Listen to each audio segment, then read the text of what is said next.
What I'm going to be teaching y'all about is believing in yourself. And I'm going to be talking about loving yourself and overwhelm. That's it. Come on with that word. I'm trying to give y'all that word because I can't do it no other way. Love yourself and overcome obstacles and overwhelm. So, right, you see the word is BLOOM. So the first three letters are these. Okay, you know, I always got vision when I be putting stuff together. So when you look at lotus flowers, right, they bloom through murky water because it's murky, it's dark, it's nasty. You gotta get that stain off.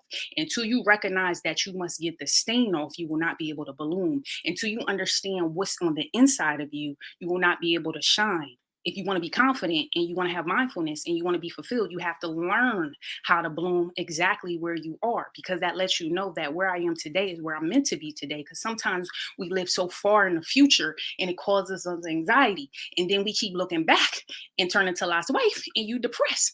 And then when you be mindful, when you stay right here in the moment, because I mean, I even catch myself now with my child. If we go on to karate, my phone is down. If I'm doing something with him, I'm focusing on him. When I'm focused on this, I'm focused on this. Like just being present in the moment, because time is valuable. People are dying. That's something here. I got people in here who understand the power of people may not be here tomorrow. And so live today, live urgently, become comfortable with being uncomfortable, and do it. That's what that is. Do it. So the Bloom framework, believe in yourself, is the B, right? So we got to talk about your self-awareness, right? We need to talk about cultivating a positive mindset. We need to talk about talking to yourself. It's nothing like sexy talk. What I mean by sexy talk is talk to yourself nice. How you talk to yourself will exude how you talk to others. So if you get around people that you notice they talking real messy, truthfully, it's probably what they have the narrative in their own head. So be mindful of the words that come out of your mouth. We know that's even Bible, power of the tongue. I had to deal with my ego because I was the clap back queen. Okay, I would run tell that all way back. The weather was this, I was wearing that, you said this hat. And then I realized that I don't even need to do all that. It's not worth it. That will help you with your mental peace because the clap back is not needed. But talking to myself nice, learning to say I want to do something versus I need to do something, changing the belief. That's why I went through belief and I showed y'all the books about crushing. That showed me that what I was going through, it was happening for me, not to me. There's one thing I also talk about too, y'all, and y'all know this is my favorite thing by Bishop Knowles, and it's called You Had to Go Through It. And he says, I'm standing where I'm standing, I won't be moved. And they come with that contrary wind. What I'm saying is you have to meditate on things frequently. Okay. That's my favorite thing for a whole year. Probably my first year of wormness. I call it wormness or bruised caterpillar. I listened to that one sermon 3 times a day for a year. When I talk about consistency and discipline, that's how you change your thoughts, because a learned behavior takes 21 days. 21 days. So I listened to that thing every day, because I didn't care what nobody else had to say. I had to get it in my spirit. So that's the same thing you need to do. That is the power of belief. You can't get the L and the O and the other O and the M until you get that belief all the way right. Loving yourself, right? You got to cultivate self-love. Okay. And you got to have acceptance and compassion. That talk with healthy boundaries. You got to teach people how to treat you. That's a non-negotiable as well. Okay. And then overcoming the overwhelm. Most of that is because you took on too much, because you're trying to do all the things. Are you asking for help? Did they ask you for help? That's a whole nother thing in itself. So step one, believe in yourself. So this is a 5-step transformation framework. I'm only going to talk about 3 because I feel like you can't pass go. I teach and do a whole lot of other things when I'm not doing this. And I believe in the onion approach. You got to give people layers to that thing. If you give people the whole thing, they're not going to be able to do it. How do you handle an elephant? You do it one piece at a time. How do you get through, keep going? You do a baby step, still leads to big leaps. You understand? So we're going to start with step 1, believe in yourself.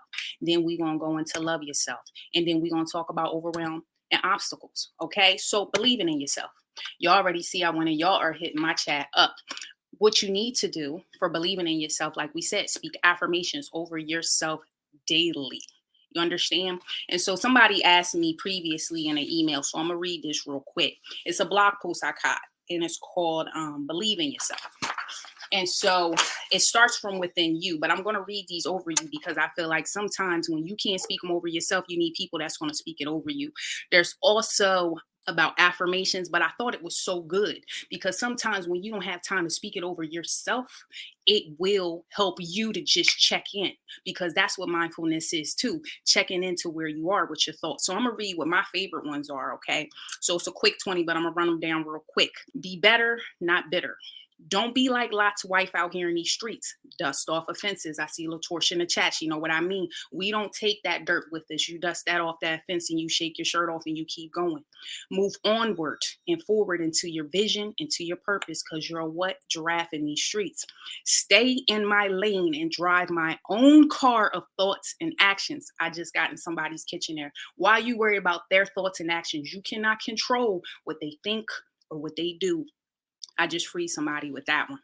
I am a queen and I do things with good intentions. That's why this intentional queen journey, y'all. I see God first in everything. Matthew 6:33, y'all understand. That's my grounding scripture. I stand on that. I have a vision and I'm manifesting it into reality. I am loved, I am smart, I am worthy, and I'm a child of God. I sow good seeds in order to reap my harvest. So you sow good, you reap good. I will trust the process and order steps. It's a process, y'all. Caterpillar to butterfly, period. All things work together for my good. When you know it happened for you and not to you, it will help you change your thoughts. I will have patience, grace, and humility. That even means with your loved ones, your kids, and your spouses. You understand? I will serve God's people, living in remorse, not regret. That remorse thing comes from that book from Teray Roberts with Wholeness. And he talks about being remorseful instead of regretful. Remorseful is you have a sense of, oh, I didn't really like how that went. So for instance, for me, my marriage ended, not that it was a failure, it ended.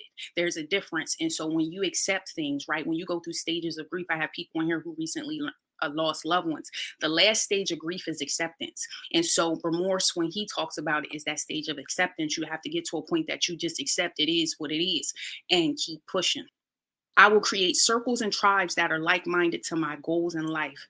I've created a different circle. I've created different tribes. You're a part of my tribe if you're in here. I will succeed at whatever I put my mind to. It is okay to fail, but learn from my trials. You must learn that you win or learn, not win or lose. So even if you thought you was failing, you was learning.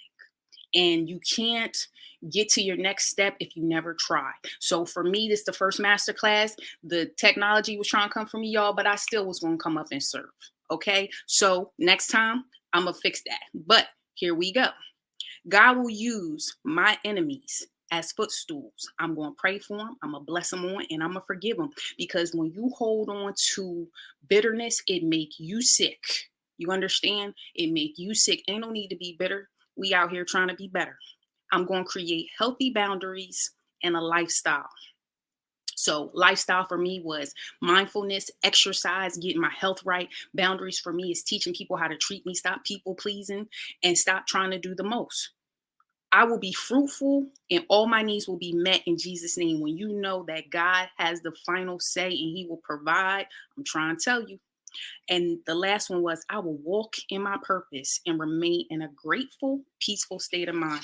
One of my words of the year was, I think that was peace. So that's probably like 3 years ago. And I wanted to pivot towards peace, but I'm trying to tell you, it's nothing like a piece of peace.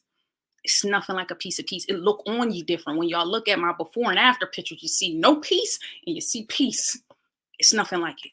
It's nothing like it. I wanted to speak those affirmations. I wanted to cast down them negative thoughts. And I want you to embrace your journey, because you have to discover your why. Your why is, so you got to know your who, you got to know what, and you got to know your why. Okay. And then next would be how you did it. So your who is, who did God say you are? Okay. What are you doing? What is your intentions and why are you doing it? Why to me is I'm investing in my future. I'm investing into my legacy. I'm being the best mom I could be. Like, we all have a why, because at the end of the day, storms and valleys, whatever you want to call them, are going to come. And you got to be unshakable. You got to be able to pivot and be like, all right, it is what it is. What can I do? It's rocky, but come back to something that you want to stand on. Because when you stand on a strong foundation, They can't come for you. And y'all, if y'all came to the hot healing girl summer, what I say, they came for the three little pigs, right? They came for the one with the sticks, but they couldn't come for the one with the bricks. So when you stand on a strong foundation, things will be better. You see why it's important. You got to be authentic self. When you good, they're good. I did a strategy call with a good person, man. She's good people's. And she's a single mom and she's going through a lot. We had a good strategy session, but one thing that she left with that she put in her testimonial, she said, when you are good, they are good. And that's what I wanted her to understand. Sometimes people don't understand the neglecting yourself, that you are caregiving, but if you don't take care of yourself, then you're no good. It's like being on an airplane, right? And they say, put your oxygen mask on before you put one on for another. That's the same thing. And then you got to lead with integrity. I look forward to speaking to you guys. And I thank you for joining the Bloom Masterclass. And I'll see you guys on the flip side. And don't forget, we just dropped a new episode on the podcast today. Miss Camilla and me said, do it afraid. And my book is coming out in the fall. So I'm excited about that, where I'm going to give you the intentional cheat codes on how to live a better intentional life with more fulfillment, right? So all these things come together. And I'll see you guys on the flip side. Bye-bye.